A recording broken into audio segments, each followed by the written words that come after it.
কোরআনে যখন নূহ আলাইহিস সালামের মহাপ্লাবনের কথা আসে তখন বেশিরভাগ মানুষ শুধু আকাশ থেকে হওয়া বৃষ্টির কথাই মনে করে, কিন্তু আসল সত্যটা ছিল আরও ভয়ঙ্কর। সেদিন পানি শুধু আকাশ থেকে নামেনি, সেদিন জমিন নিজেই পানি উগড়ে দিয়েছিল। পানির আযাব শুরু হয়েছিল আকাশ ও জমিন দুদিক থেকে। ঠিক সেই মুহূর্তে হযরত নূহ আলাইহিস সালামকে হুকুম দেওয়া হলো, এখন কিস্তিতে সওয়ার হয়ে যাও। আর এখানেই ঘটে গেল সবচেয়ে আশ্চর্য ঘটনা।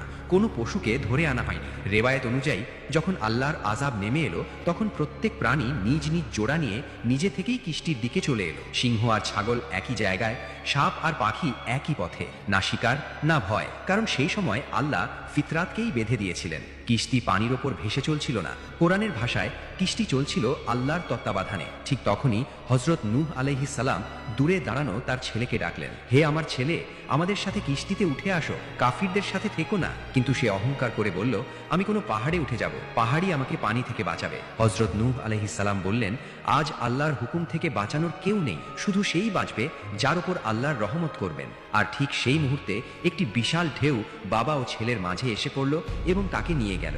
এরপর যখন প্লাবন থেমে গেল, আল্লাহ হুকুম দিলেন, হে জমিন, তোমার পানি গিলে নাও। কিস্তি এসে থামলো কোহে জুদির ওপর। আর দুনিয়াকে এই বার্তাই দিয়ে গেল, যখন আল্লাহর হুকুম এসে যায় তখন না পাহাড় বাঁচাতে পারে, না শক্তি, না অহংকার, শুধু আনুগত্যই মুক্তির।